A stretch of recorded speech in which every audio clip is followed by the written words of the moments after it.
After an incredible promotion campaign in Season 4, we are now a second division Portuguese side. We have developed a number of Canadian players as well as São Miguel locals, and we are ready to take this team to the next level. Is a double promotion in our future, or will we toil in the second division much like the third and fourth in the previous 4 seasons? Let's find out as we jump into Season 5 of the Canada Build a Nation by way of Rabo de Peixe, where our goal is to develop Canadian talents here in Europe and make Canada a much better national team than it already is. Let's get it.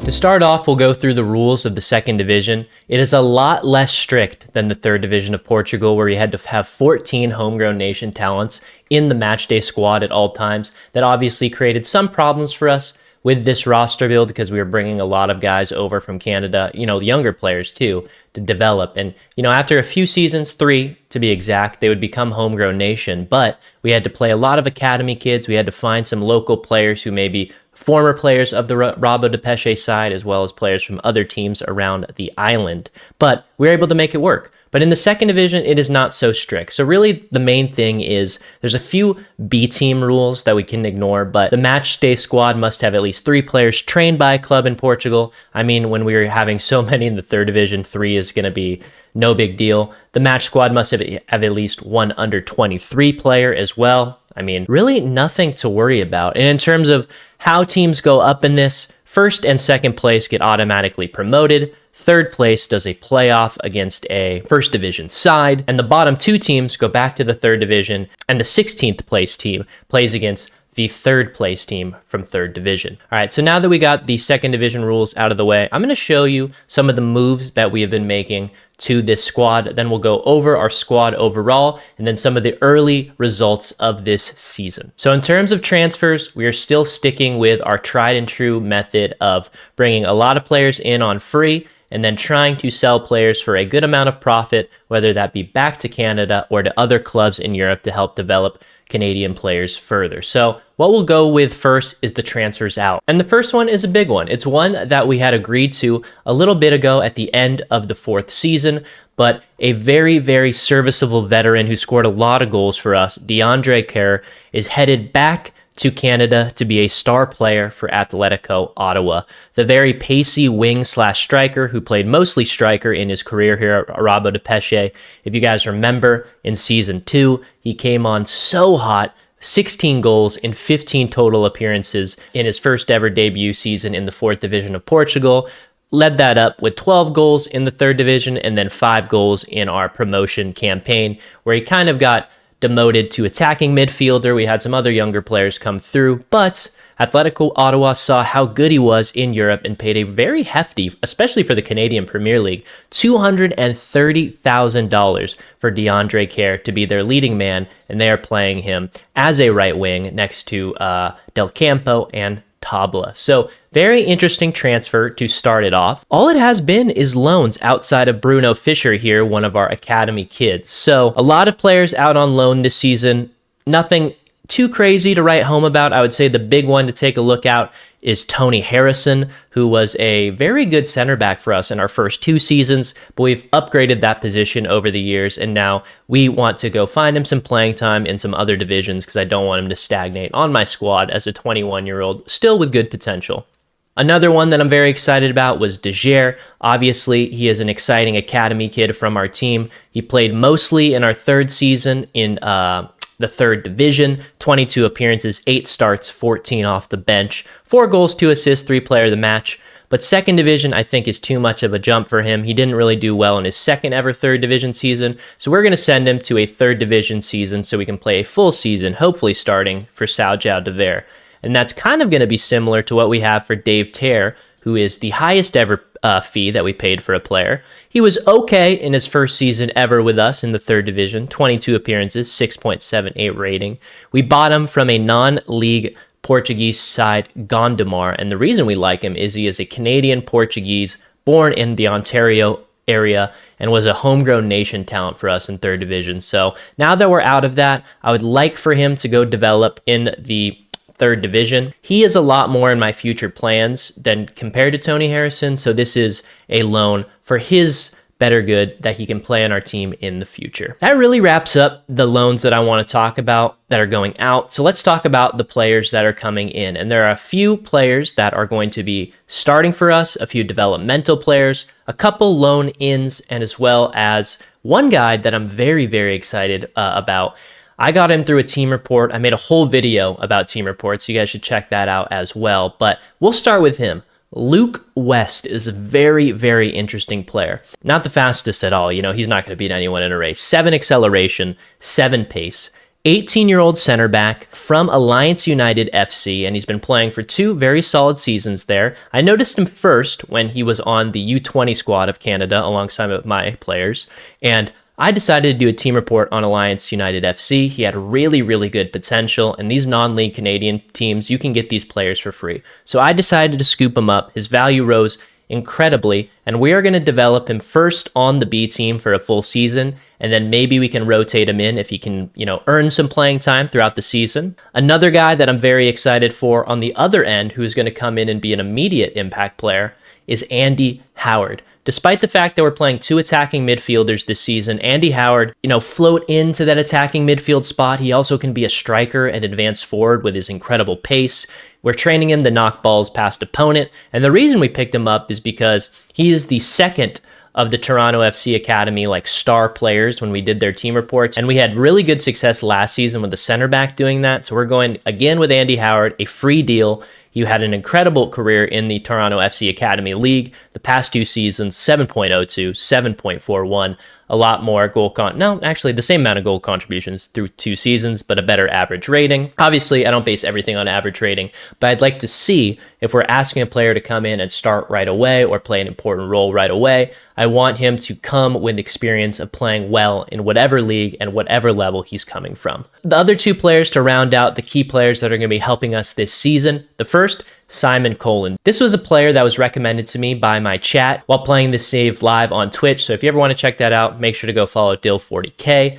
Simon Colin, a player originally from Vancouver Whitecaps who made his way to the Eredivisie, the Jong PSV team in 2021. He was let go for a free after a long career with De Graafschap, and he's a very complete midfielder. He is going to be an instant starter for us in one of our 2 attacking midfield spots, and this is the type of Canadian player that's already playing in Europe that we love to have. A complete player, a guy with a very well-rounded skill set who can come in at a prime age, 26, already has 2 Canada national team caps, so if he does play well here, maybe that can jumpstart him in getting back into the Canadian national team conversation, and he can teach the young players what it takes to be a Canadian national team player, as well as a Canadian playing at a top level in Europe. So I'm very excited for this one. And on the other end of that, another player of a similar age, but still playing in the MLS, not really playing though.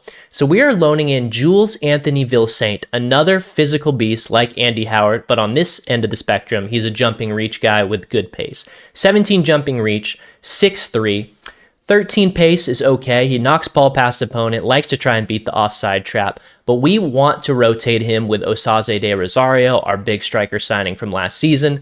The only thing about loaning in players from Canada to Europe is most oftentimes they can only be loaned for 7 months. So we're only going to have them for the first half of the year. Hopefully, we can extend that to another season, or maybe we can work out a transfer deal with a possibility of a buy later down the road.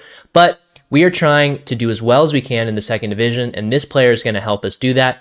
Maybe he has a good season with us, maybe he doesn't. It's not really a big investment if he doesn't, but even if he doesn't join us on a full-time basis after the season, we have the knowledge of how well he did with us in the second division, and we can use that to make a more informed decision moving forward if we ever want to bring him in full-time. So super excited for Jules Anthony Vilsaint. Rounding out some of our other pickups, Thomas Backelhow, one of our former players who's kind of fallen out of development rotation at Boa Vista. We're going to loan him in this season. He was incredible for us in his career at Rabo de Peixe, both seasons in the 4th division. Never had a chance to play with us in the 3rd division, but coming back for the 2nd division to be a rotational attacking midfielder / wing, the created player by Coin Boost My Ego. And then we also signed in a number of younger players from around Portugal as well as Canada to go into our B team. The first being Nicky Baines, who is from Santa Clara. He comes from the Santa Clara Academy, but this signing is okay because he is from the São Miguel Island, which is one of our restrictions. Only Canadians, partial Canadians, or player from the São Miguel Island. The next one is Joe Burrows, not the Bengals quarterback, a highly aggressive defensive midfielder with really great physical attributes, 20 years old, and his technicals aren't amazing, so we need to find a development path for him that will work. With those type of physicals, I mean, he reminds me of what Simon Colin is physically, but obviously the technicals aren't there, and there's some good mentals. So if we could just find a base level of technical ability, he could be a very impactful off-the-bench player in the future. Again, he'll develop on the B team this season. The next guy is Felipe Andrade, a journeyman from the island. I want him to be on the B team to act as a mentor for the rest of the team, so I'm excited for him. Striker, emergency backup. We also brought in Johnny Roscoe, another highly aggressive midfielder, kind of like a worse version of Joe Burrows from the Toronto FC Academy. They had fully cut him. He was a free agent. It's a no risk, slight reward signing if we can sell him on in the future or have him develop. So that rounds out the transfers for this window. I'm very excited to see who actually makes an impact this season, but let's go into what our squad is looking like, and then let's go into some of the early games. All right, so for the squad this season, you obviously see some of the stats already as we played a number of opening games, around six, I think it's 5 league games because there's a cup game in there. We'll obviously see it in just a second. But we are going with that 5-2-2-1 again this season. Osaze de Rosario is going to lead the line this season. He came in late last season as a backup striker from York United. In this save, my coach is Theo de Rosario, so this is my nephew technically, and his dad, Dwayne de Rosario, the Toronto FC legend and Canadian national team striker, is actually his dad. So he's a great signing, maybe a Nepo baby signing. He is the highest paid player on the team, so the nepotism is not escaping. But he scored 10 goals in 19 appearances. Behind him, we have new signing Simon Colin, next to breakout star Arthur LaBelle, formerly of the CF Montreal Academy. Super, super well-rounded player. I mean, if you look at both of these guys, LaBelle looks like a player that's going to have the similar ability set to Colin, but better with a very well-rounded technical, mental, and physical skill set, but the physicals aren't anything to really jump out at you for. They're just very solid. Behind him, we have our 2 wingbacks, Helder Frutuoso, our captain from Rabo de Peixe, long-term starter, important player. On the other side is Lucas Asare, who is going to be starting at that right back spot. Once again, the Ghanaian, Portuguese, Canadian, tri-national created player. In the midfield, Matthias Sampao, a really, really incredible Canadian Portuguese talent in the midfield, next to Bruno Carjola, our best academy kid who has developed and just locked down this defensive midfield spot. Excited for another season with him. Behind him is our trio of center backs who have just developed and played so well together now for 2 seasons. Paulo Henrique, our important player, the best player from the São Miguel Island on our roster. Honestly, probably the best player that's still, that's a real player from the island that's willing to play for us. Next to him, Ali Ebrahimi, that Toronto FC Academy center back we got on a free that's similar to Andy Howard in his impact. Moise Bombito, one of my favorite guys, underrated in this Football Manager. Next season in Football Manager 26, or whenever that comes out, he will be a beast. And finally, Max Anchor, a really incredible goalkeeper who's been, our guy for a long time. Off the bench, we're going with Bernardo Resende, our academy goalkeeper, probably the second best academy kid on the team right now. Vilsaint, the Loney striker. Thomas Backelhow, that Loney wing. Andy Howard, the new transferred in Toronto FC wing. Sandro G, he was renamed during stream by one of our chatters. Sandro G is actually a famous Rabo de Peixe rapper. We're going to develop him well-rounded attacking midfielder that can play alongside the whole center, and just a good player to have on the bench from our academy. Behind him, Yannick Schultz-Tremblay, a backup midfielder who's going to get more playing time now that there's less midfielders in front of him. Lino Aklil, who is a really good left back. He starts, he comes off the bench, depending on the season. Very good player to have, good acceleration, good physicals. I like him as a squad player. Again, another squad player, Noah Botne, with Portuguese experience playing for Nacional before us. We trialed him in the very first season of this save, and now he is on our team after a first full season last year.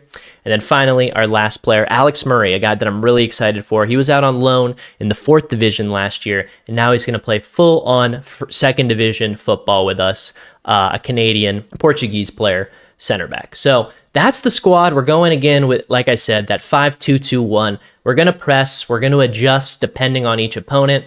We have the two-striker version as well that has Sampaio get a little further, and then we also have the wing version. So this will be our primary, depending on what players are available. Sometimes, if we don't have two natural attacking midfielders, we can go to that wing. If we're looking to get back into a game, we can go two-striker. There's just versatility, but I'll always keep that 5 at the back type system. That's what Theo de Rosario likes to play. So let's see how this system has worked so far in the season, and boy, we have been hot. In our first 4 games of the season, we have accumulated 10 points and only given up 1 goal.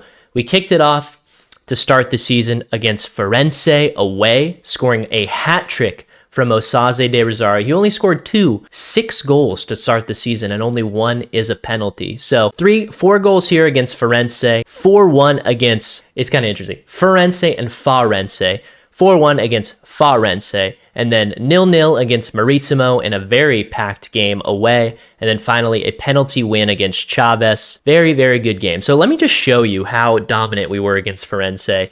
19 shots, 9 on target, 3.7 XG. Player of the match was obviously Osaze de Rosario. And how nice is that to get a player of the match 10.0 in your first ever game in the second division? You finally take over the starting spot. And we'll take a look at some of these goals. The first being a nice header. Paulo Henrique delivers it unmarked. You hate to see that if you are the opposing team. Let me turn the sounds on. Frutuoso, gonna send it into the mixer. Sampaio drains it bottom right for his first goal of the season. Then we go into the second half, playing out the back with patience. Bombito sends it over the top. Aklo takes a good touch off the chest, and another header for Osaze de Rosario. We go into this final goal. De Rosario wins it. Howard finds him streaking. He's not the fastest, but he's able to get in front of his man and slot it in near post. Alcaraz doesn't come out quick enough. And that is a very nice hat trick to start off the season. In that 4-1 right after, let's take a look at that Labeo goal. Obviously, a good goal scorer and assister. Very versatile shadow striker, attacking midfielder option. So we need more of that as a secondary scorer. He plays it back to Asare. Asare's looking, takes an unlucky deflection, and Labeo just takes advantage of it. So that was a 4-1 win. Another dominant game. The XG wasn't as high. You saw that was a deflection goal, so XG can go either way in that. But we are still sticking to what makes this team good. We're a great defensive team, and I want to stick that way. So a really, really good way to start the season. Very, very even game. Max Anchor with a player of the match, 8.3. We love him as a keeper. So really good way to start the season. Is there a possibility we go promoted back-to-back? I mean, it's very early days. I love to call my shot early, but we're at the top. Let's end the season now, and let's go straight to the first division. So let's get to the middle part of the season, and we'll check in right after the January transfer window is closing to see how we are at the halfway point.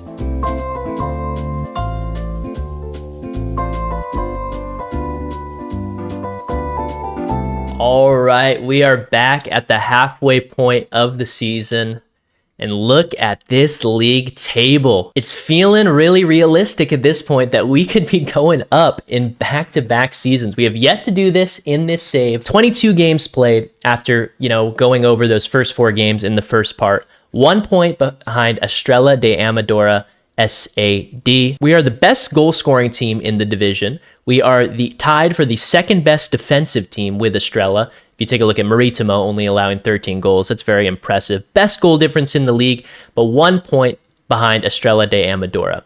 Nacional are behind us by 1 point, Maritimo behind us by 2 points, and then Terense behind us by 5 points. I would say right now, realistically, there's a ton of games to play, so anybody can kind of come up, but it's a 5-team race for these top 3 spots as of now.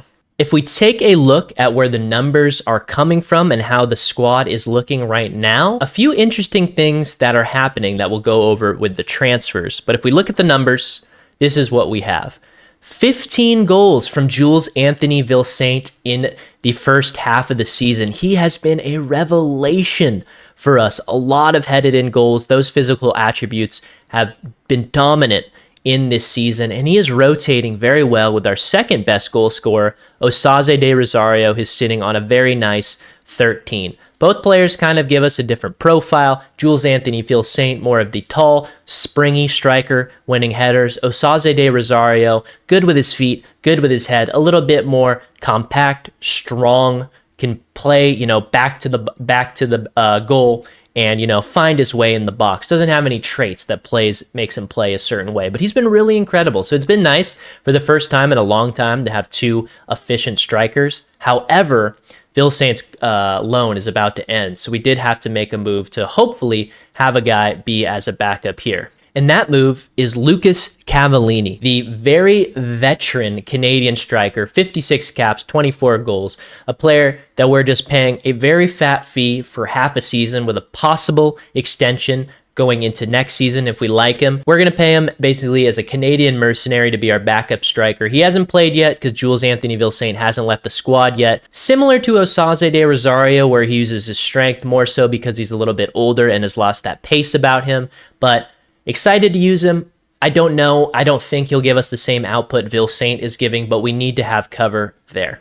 Other than that, we have LaBelle and Colin still behind De Rosario. 6 goals, 6 assists for LaBelle so far this season. Colin with 5 and 2. So LaBelle is giving us exactly the type of output that we want from him. He's developing really well also. And if you look at the pie chart, I mean, as an attacking midfielder, he is really, really incredible. Not losing the ball, winning headers, getting in goal contributions. Not a progressive passer, but he still gets assists. There are a few key differences. Sampaio and Carazola are still in the midfield. However, Sampaio is now on loan with us, so I'll show you that in just a moment. Aklil is now our starting left back, with Frutuoso going back to the right side, his favorite side. So Lucas Asare is also not here. I will get into that. And Alex Murray is now taken over the spot of Ali Ebrahimi in the center back starting role. Henrique has gone into that cover role. Bombito on the right side, and Anchor in between the sticks. Henrique has 5 assists. He's our primary set piece free kick taker as well, so that's something to keep in mind. Off the bench, we still have Vil Saint, Sandro G. Guy has worked his way back into the lineup, one of our early created players.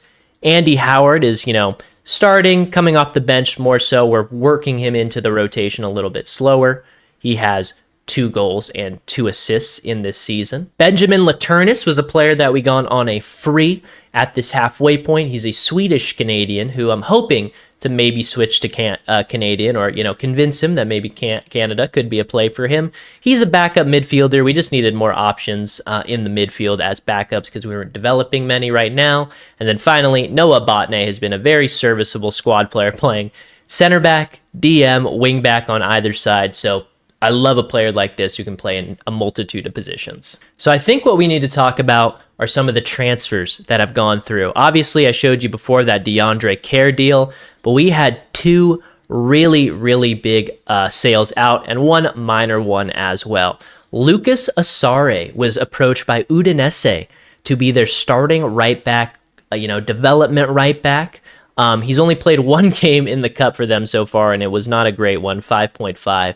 But Lucas Asare was bought for $1.4 million from Udinese. So if you see the deal, it is $1 million up front, $200,000 in the next 2 years. 15% of the next transfer fee will be owed to Rabo de Peixe, and then we also get a friendly against them as well. So super excited for that Lucas Asare deal.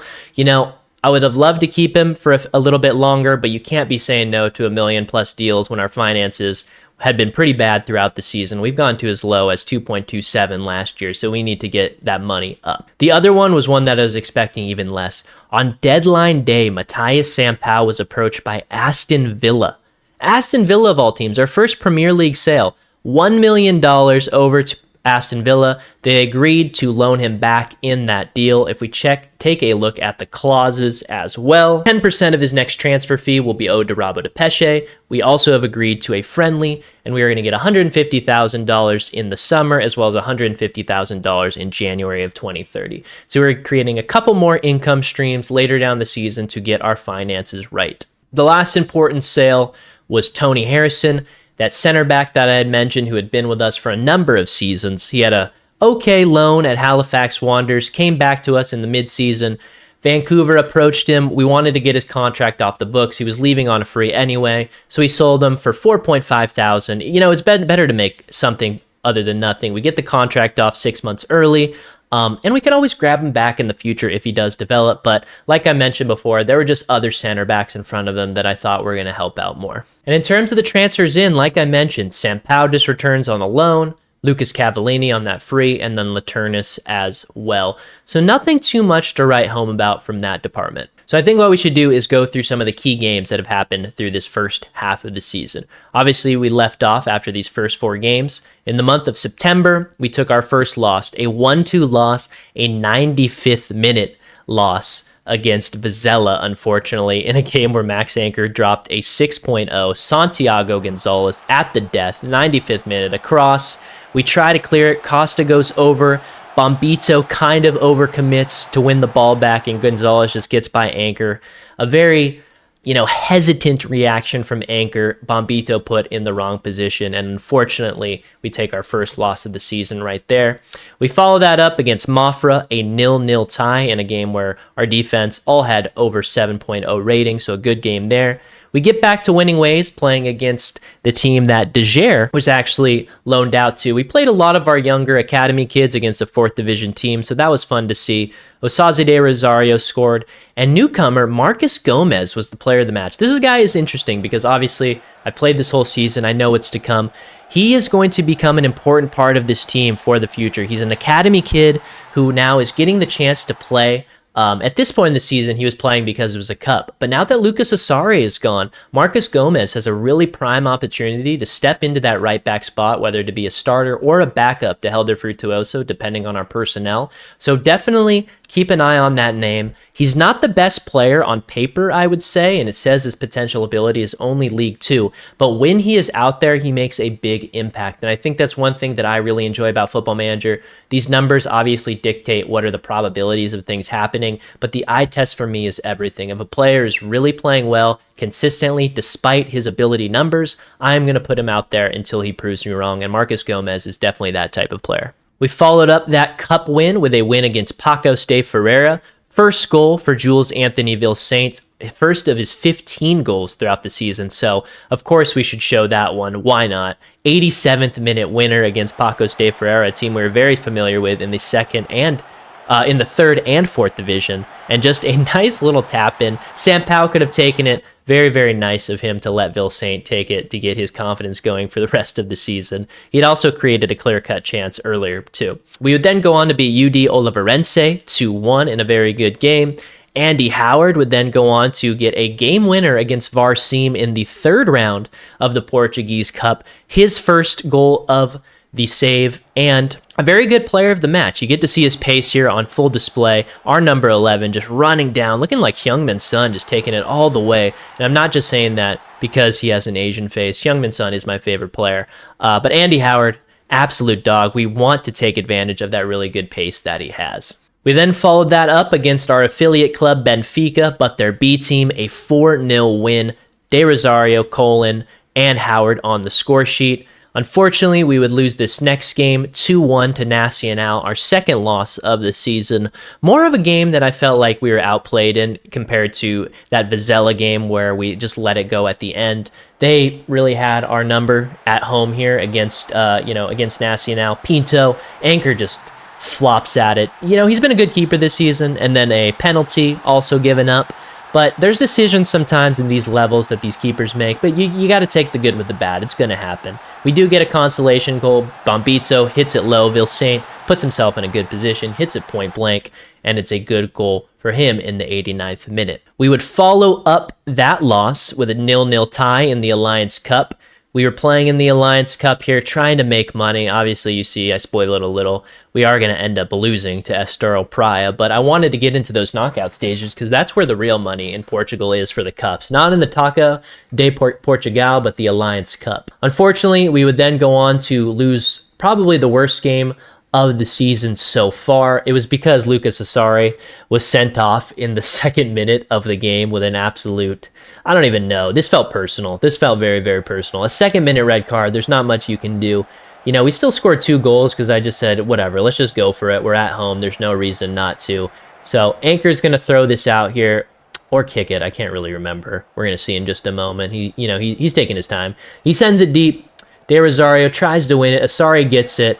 I guess that's where he gets frustrated and just decides to 2-foot Gonzalez, scissor kick him in the calves. So definitely felt personal. A 2nd minute red card's kind of psycho for our blonde Ghanaian right back, but it is what it is. It led to a game where we'd go on to lose 4-2 to Torrense, Ali Ebrahimi and LaBelle with goals. But if you look at the numbers, it was still a fairly even game, but they're just going to get behind us, with a man down for the majority of that game. After that, we would string 2 losses together. 2-1 loss to Lusitano La Russa, but then a good win against Lank FC, Villaverdense 4-1, Colin with a brace, LaBelle with a goal, and Carjola with one as well. In the 4th round of the Cup, we would take down Estrella Vendas Novas, another 4th division side, so we're getting a pretty easy Cup run at this point of the save. After that, we would go on to play Academica de Vesu in a 1-1 tie. Davisu is a pretty solid team that I feel like we match up with pretty evenly, but we got pretty unlucky. 93rd minute goal to give up. They even had a red card in the early second half too, but if you take a look here, Sampao backheel no-look pass to LaBelle. That's nasty. That is nasty. And then in the 93rd minute here, Esteve off the set piece. Our team's just asleep on defense. We can watch that again, but just total nap time from our back line here. Oh, but it was an incredible shot, but just total nap time. An unfortunate way to give up 2 points there. Then we'd go on to a very, very good December. 4-1 win against Estrella de Amadora, a team, obviously in front of us now in the league. Tondela 2-0. Paulo Henrique and Jules Anthony Vilsaint with a goal. And then Estoril Praia. Basically, the reason we lost this game so much is because in the opening game, we had tied Sporting CP 0-0. And in order to get over them and go into first, we had to beat Estoril Praia by a better goal difference than Sporting had beat Praia. So when they won, they beat Estoril Praia by 2-0. To jump Sporting CP, we had to beat Estoril Praia by 3 goals. So I let it all out. We played very loose. We played very open. And it kind of just went back and bit us in the butt, and we lost 3-1. However, we'd rally with 2 really solid 1-0 wins against AVS Sod and Firenze. Arthur LaBelle with a goal in the AVS game, and then Firenze, Lucas Asari. Obviously, he had that red card, but a goal to bring it back is what you like to see. 12th minute goal, and then we just hold on for the rest of the game. Colin kind of takes it, and then he just hits it top bins. That was a really nice shot. I thought it was going to roll all the way to him, but it still ended up working. And again, look at that dominant defense. Really, really solid. January, another really good month. It felt like, we'd win a majority of the games, lose one, and then tie one, and that felt like kind of the rotation for games. 3-0, Jules Anthony Vilsaint with a very quick hat trick, 62nd to 79th minute. He scores 3 goals against Boa Vista in a dominant performance. Took us a little while to get our offense running, but when it did get running, the floodgates open. First one, really good ball by Vilsaint. Defenders can't cut it out. Vilsaint had a really good way of just on those crosses, he would kind of like dive near post. We played it really, really well. Here he goes far post with a header showing, both ways to play. This might be a perfect hat trick if he hits it with his left foot here for the last goal. No, another header. Maybe this left side of his forehead for a perfect header hat trick. But 3 goals for him there, showing you why he's our leading scorer. 2-2 tie against Firenze here. Marítimo, we would lose 1-2, unfortunately. I'll show you how we lose too, 2 shots on goal and 2 goals against us. I mean, that kind of felt like, this season and last season when we were doing well, those are the type of defeats that were coming for us. Our defense is very, very solid, but sometimes when you're just facing some shots, they're going to sneak through, and Max Anchor just did not have his best game. He gets nutmeg there for the first goal, unfortunately, and then late in the second half is where we find the game winner. They're playing it out the back. Gonzalez goes over the top, and Amaral, first time finish. Again, kind of catching our back line off guard there. And if you notice here too, Marcus Gomez coming off the bench. So at this point in the season, he has 10 appearances. We then go on to beat Chavez 3-2, despite 2 late goals. That was kind of, butt clenching. Vizela, we beat 2-0, the team that beat us earlier in the season on a 95th minute game winner. Jules Anthony Vilsaint with a brace again. And then the 6th round of the Portuguese Cup, we take down first division side Portimonense. So, obviously we're rising. Maybe we go to the first division in this season, but showing that we can beat first division sides as well. So another brace for the Toronto FC loanee, Frutuoso. Really good ball movement there. Wait, am I tripping? Is LaBelle, not Vilsaint. I apologize. Acleel goes to Murray. We're playing it out the back like we like to do. Acleel with his good pace, looking for a ball in. Vilsaint hits it top bins. Am I tripping? LaBelle looked like okay, it was LaBelle and Vilsaint, not a brace. I apologize. Going into the rest of the season, we have a semi-final against Sporting CP in the Cup, so that's definitely a lot to play for. Like I mentioned, we were bounced out of the Alliance Cup here, and at this point in the season, Pedro Marquez is the leading scorer, Osaze de Rosario with 9. Vilsaint has scored 8 of his goals in the Cup, so the numbers are boosted just a little bit. But Osaze de Rosario tied for second in the leading goal scorer department in this league, and we are second in the season so far. So what we should do is we should fast forward to the end of the season, and let's see if we can stay up at the top and finish this season strong.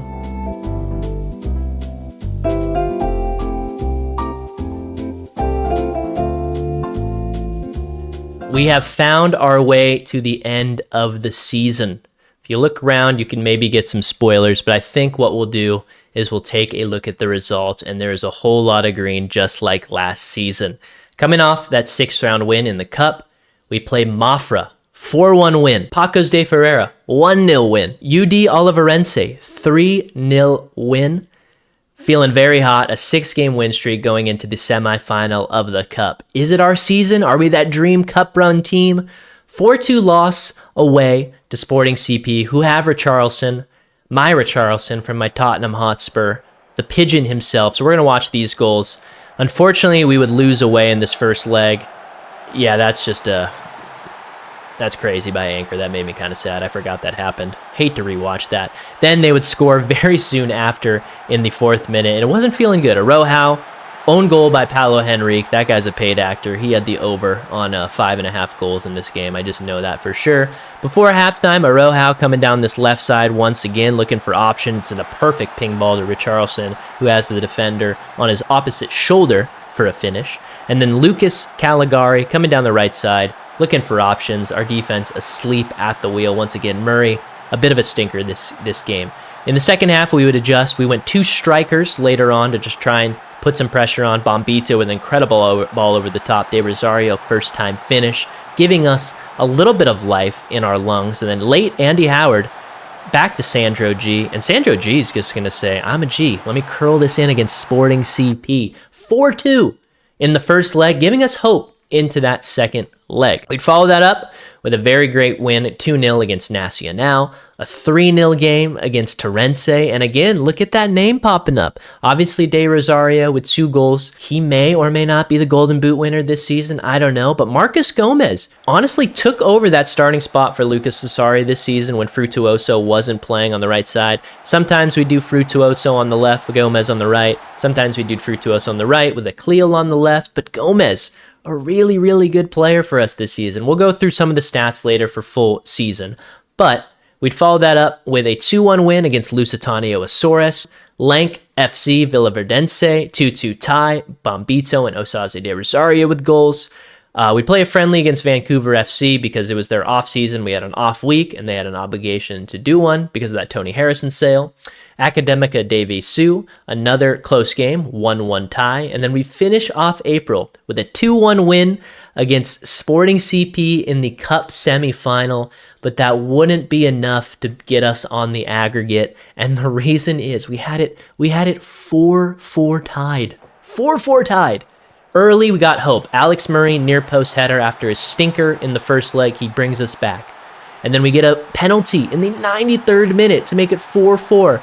But of all people, just like at Napoli, but here in Sporting CP in this universe, Scotty McTominay to send them to the final, a low roller through our defense. Maybe we should have saved it, but Scotty McSauce is the hero of Sporting CP and not Napoli in this world, and we were eliminated from the Cup just like that. However, there's always a silver lining to things like that. 2-2 tie against Estrella, 3-0 win against Tondela, and lastly, a 1-0 win against Benfica B that would seal the first division title for us. We'd play our Cup kids here in a 2-1 loss against AVS Sod, but we would go on to be the champions of the second division by a healthy margin, 6 points over Estrella de Amadora, 67-4, 30 against, the second best defense in the league, the best offense in the league, 70 solid points. Estrella de Amadora would go on to join us. And later, we're not at this point in the save right now, but I know because I played further, Nacional would lose in their game. So it's just us and Estrella going up to the first division. But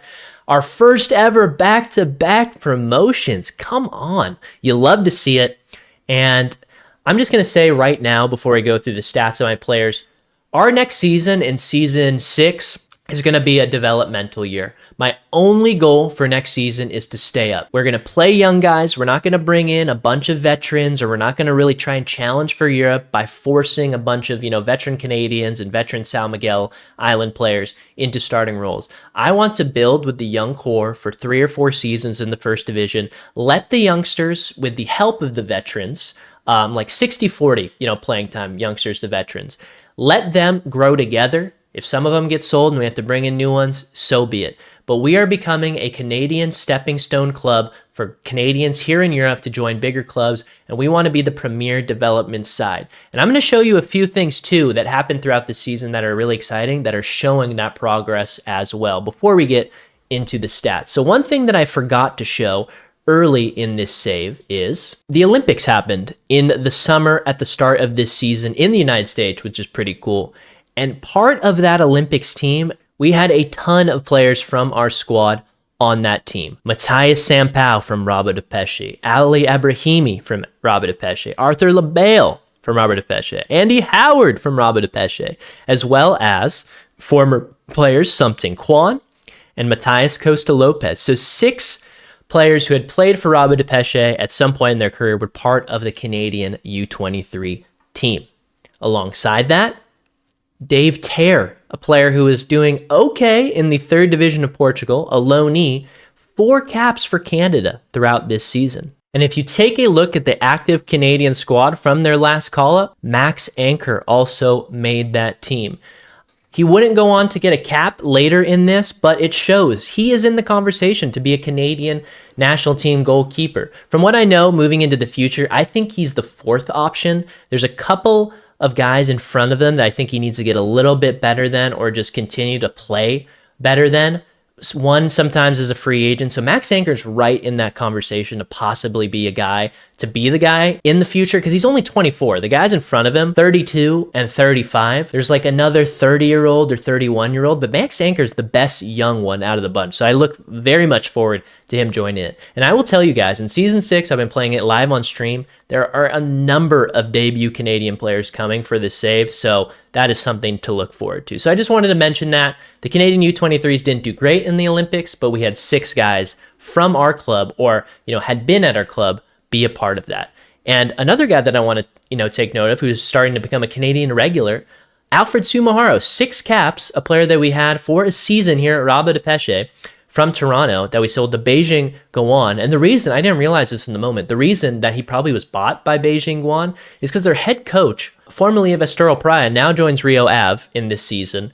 But at that time, he knew about Portugal and probably scouted him because of that knowledge. So really, really full circle moment right there. But if we look at the numbers of how we finished the season, it was a really, really good season for us. Paulo Henrique was our highest cap player this season, 40 appearances throughout the season for the 32-year-old veteran, setting a really good example for the type of player that we desire and want to play on this team. He would finish off the season with a hip injury. However, we were able to, close it out without him. Incredible center back. I'm going to love having him on the first division next season. Bruno Carajola getting some interest from other clubs in Portugal now. Our academy kid had the 2nd most appearances, a stalwart defensive midfielder who is just going to hold that spot down for the foreseeable future. Him and Frutuoso, are my 2 favorite academy kids, and they're just going to continue to be starters. I want this team to still be 50-50, 60-40 Portugal to Canadian. I want my São Miguel players to be well represented. I don't want this just to be a Canadian challenge, because that's just as important. That area should be represented by players on the team. I don't want it just to be all Canadians despite the challenge. Some other key players that played a ton this season, Moise Bombito, again, another successful season. Just a very, very solid defender. He's going to win you headers. He's actually a pretty good dribbler and progressive passer as well, despite whatever numbers in the attribute rating. That's what I'm talking about with the eye test. These guys can outplay their attributes very easily, and you just need to rock with the guys that you like if you like what you see out there. In terms of leading scorers, Osaze de Rosario was the Golden Boot winner of the Portuguese second division, which you love to see. 17 league goals, beating Pedro Marquez, 15 league goals. So a very, very cool reward for Osaze. I hope he can keep that up in the first division. It's a much different beast. You know, obviously it's going to be hard too to get him as good service in that division as well. So if he doesn't score as well in the first division, it's probably not going to be all his fault. We have to find a way to manufacture chances for him as well. Our best assister was Helder Frutuoso, our club captain. A lot of crosses, a lot of low byline crosses coming from that wingback spot on the right. We also saw the introduction of Luis Barroso coming into the team a little bit. 3 appearances, but a good player on the B team. Marcus Gomez ended up playing 21 times for us this season, 2 goals and 3 assists from that right back spot. I want him to be a key backup for us moving forward, despite his low ability. Another player that's slowly making his way into the team and could be a future guy for us, Afonso Pacheco de Mello. Nothing to write home about right now, but there were signs, and a good B team player. An interesting storyline going into next season, Ali Ebrahimi did not want to re-sign a contract, so we decided to let him go. He's joining Eredivisie side Almere City FC on a deal of 130,000. So he was a great player for us, but if he wants to go, that opens up another spot for another player. He honestly lost his spot this season to Alex Murray. This is how we kind of finished off the season. Ignore Barroso. That was just a rotational thing. But Alex Murray, Henrique, and Bombito is the 3 for this upcoming season in the first division. Max Anchor, like we said about, his Canadian national team numbers, good keeper. 26 goals allowed in 30 appearances, 14 shutouts. At the end of the day, the defense in front of you is just as important to your numbers as your own individual ability. First division football is going to be the true test for him, as a European player as well as a Canadian national team player. So I'm excited for that. And then finally, honestly, Lino Aklil really deserves a starting spot on this team. I think we're going to go into the first division with him as our left back. I want to trust the guys who have been here and are putting in numbers, very consistently. I've thrown him on the B team at times because I didn't like what I was getting from him, but he showed me this season he deserves to be our starting left back, and I'm going to let him start that way in the first division for season 6. And finally, it's a very sad farewell to Matthias Sampo, who throughout this season, 31 appearances, 4 goals, 2 assists, one of our better Canadian players that was sold on. I'm curious to see how his career gets on at Aston Villa. And finally, just showing you a little bit of development on Luke West. Whatever B team season, the development was moving forward, but I think he's going to make some big jumps in the summer and be a part of our rotation next season. Super excited for him. Some other guys that could, make some impact. Nico Velli, one of our academy kids we've been trying to work in, as well as Rui Lima, another player from the island. And yeah, like I mentioned before, the goal for next season is development. We'll see how we do in the first division, but that is how our season wrapped up, guys. A really good one. We are the champions of the second division. So let's see what happens in the first division in season 6. And yeah, let's get to the outro and I will wrap up this video. So there you have it, guys. Back-to-back promotions for the first ever time in this save. I really appreciate everyone who enjoys these episodes. I really make these so that people who can't catch the streams of this save happening live can catch up. I know it's hard to watch a lot of streams. I don't expect people to watch every stream or, know what's going on in the story. So this is a good way for me and for you guys to get a recap of everything that's going on. So I hope you guys enjoy it. Next season will be first division football. I'm currently playing season 6 live on stream. So if you ever want to check that out, check out Dill40K on Twitch. It's the first link in my YouTube bio. So guys, thank you again as always. Like, comment, subscribe, do all that stuff. I appreciate you guys, and I will see you next time in the first division. Peace.